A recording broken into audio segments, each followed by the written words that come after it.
So I'm going to show you how to remove and replace the guts of a Hunter PGV irrigation valve.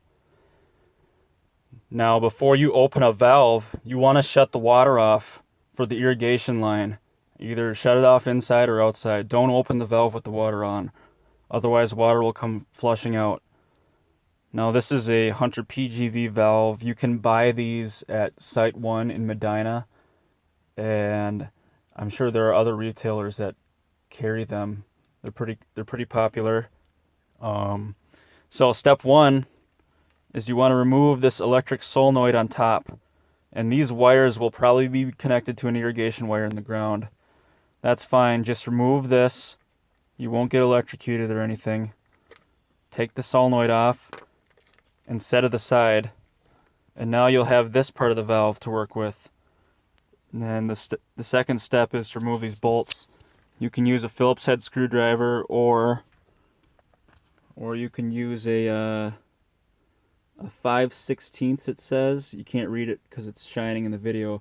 A 5/16 socket to remove these bolts. And I already have these bolts loosened, so I'm just going to pull them off. Now once you start opening the valve, any water pressure that's left over after you close the valve, the valve to the irrigation line, that pressure will seep out of the solenoid hole and out of the sides of the valves. That's okay. As long as the water's turned off, you should be fine. It'll get a little wet, that's it. So remove those. Move those bolts.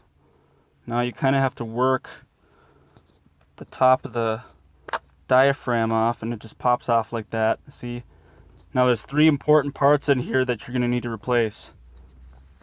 The first one's the spring.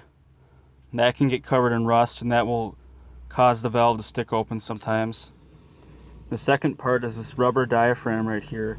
And to remove that, get a hold of this little tiny part right here and just peel the diaphragm right off. And the third part is this little white ring the diaphragm rests on. You can pop that right out. And now you should have an empty valve with no parts in it. So to replace the parts, you just put everything back in the reverse order. So put your new white ring in there, and then take your brand new diaphragm. This part goes down, okay? And it seats right in there.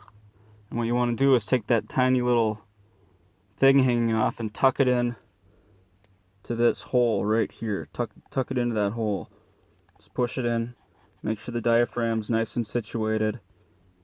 And then you take the spring and take the bottom of the cover of the valve, put the spring in.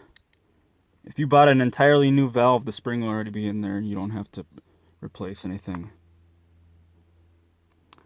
And if you forget which way it goes, this little hole right here on the top, see there's the 4 bolt holes, and then there's this small hole.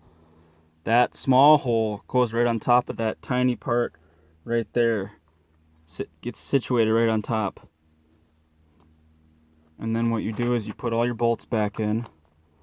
And once your bolts are back in, you take the electric solenoid and you just screw it back on. It shouldn't be that hard to put on. If it's hard to turn, you have it on crooked. It should go in easy, nice and easy. I'm not even trying on this. And that's how you replace the guts of a PGV valve.